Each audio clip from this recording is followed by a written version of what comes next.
Hey guys, today's tutorial is how to insert a picture as a print watermark in Microsoft Word. It's the one of easiest tips in Microsoft Word. Keep watch to the end and understand how it is.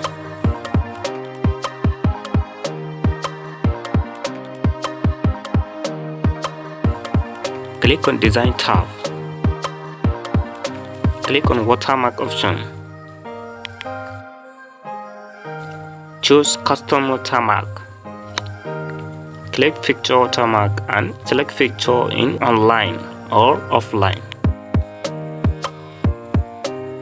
Click on the picture, then click Insert and apply for it. Then close at last.